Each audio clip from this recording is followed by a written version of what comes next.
po yung binigay sa atin na manok ng ating isang tropa. So napakabait ng tropa natin na yan. Ipalooban tayo ng isang magandang manok. Yung nanay po na to mayahin.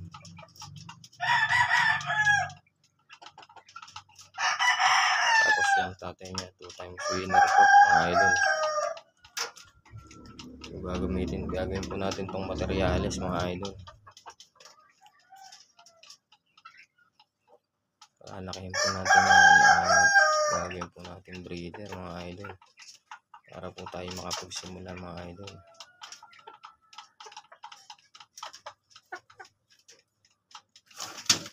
So yun mga idol, ipapares naman natin sa mga binigay sa atin na ulit na SBR.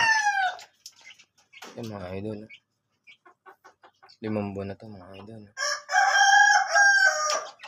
SBR. So napakabait nang nagbigay sa atin din ito.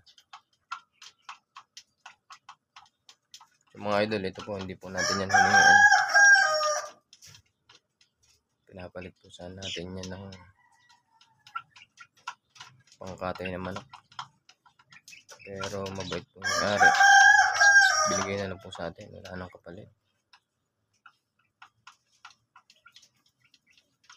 Yan yung ating SBR na pulit.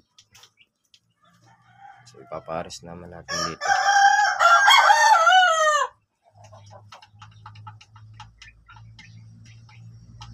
Hindi po nagkakamali. Boston Roundhead po yung tatay na itong 2 times winner. Nanay naman niya mayahin.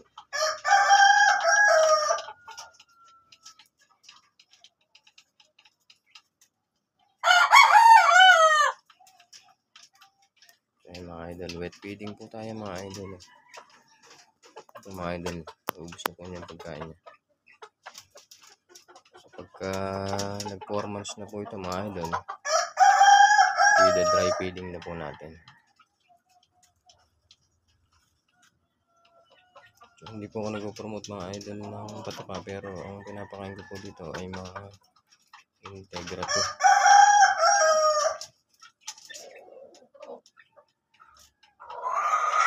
Wet feeding po mga idol. So yun pong SBR natin.